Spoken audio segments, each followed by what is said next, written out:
오늘의 사회 이슈를 김민정 기자가 종합해드립니다.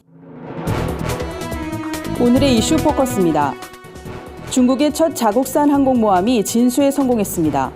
이로써 중국은 러시아에서 들여와 개조한 랴오닝함에 이어 두 척의 항모를 보유하게 됐습니다. 미국, 러시아, 영국, 프랑스, 이탈리아, 스페인에 이어 세계에서 7번째로 항모 제작이 가능한 나라가 된 겁니다. 중국 해군이 복수의 항모를 운용하게 되면서 미국도 적잖이 긴장하는 분위기입니다. 실제로 미국은 272척인 해군 군함을 350척으로 늘리고 아시아 태평양 지역의 육군 병력도 6만 명 증원할 계획인 것으로 알려졌습니다. 미국은 현재 총 11척의 항모를 보유하고 있습니다. 결혼과 육아에 대한 젊은 세대의 부담이 갈수록 커지고 있습니다. 한 결혼정보업체가 결혼 비용을 분석한 결과 예식장 계약부터 신혼여행까지 쓰는 평균 결혼 비용은 약 7,700만 원이었습니다. 주택 마련 비용까지 합하면 2억 6천만 원, 신혼주택 자금은 1억 8천만 원 수준이었습니다.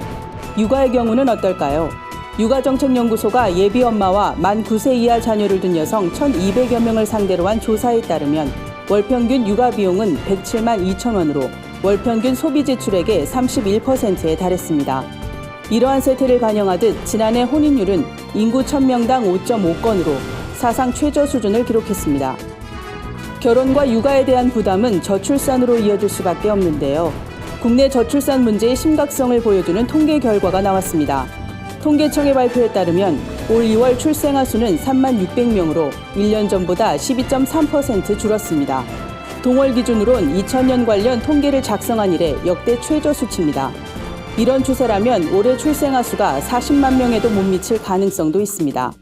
지난해 출생아는 40만 6,300명으로 역대 최소였는데요. 일각에선 올해 출생아 수가 30만 명대로 줄어드는 것 아니냐는 우려도 나오고 있습니다. 11만 명에 달하는 미국 교민들이 동해와 일본 해병기를 요구하는 청원서를 백악관에 제출했습니다. 서명은 지난 3월부터 미국 전역에 사는 동포들을 대상으로 진행됐습니다. 교민들은 국제수로기구 회원국들에게도 동해병기를 촉구하는 공문을 발송한 것으로 알려졌습니다. 24일 개막한 국제수로기구 총회에선 동해표기를 국제표준으로 채택하는 안건이 다뤄질 전망입니다.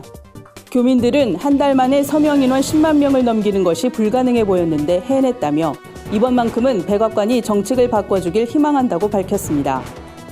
지난해 연금저축 가입자들이 한 달에 받는 평균 연금액이 26만 원인 것으로 나타났습니다. 금융감독원에 따르면 지난해 연금저축 가입자의 연금 수령액은 1조 6,400억 원으로 전년보다 20% 증가했습니다. 하지만 계약당 연금 수령액은 307만 원으로 전년보다 7% 감소했습니다. 국민연금과 연금저축에 동시 가입한 경우도 노후에 받는 연금은 월 60만 원에 그쳤습니다. 이는 국민연금연구원이 산출한 1인 기준 최소 노후 생활비의 58%에 불과합니다. 금융감독원은 연금저축의 가입률을 높이고 세제 지원을 확대하는 방안을 관계부처와 협의하겠다고 밝혔습니다. 고티비 뉴스 김민정입니다.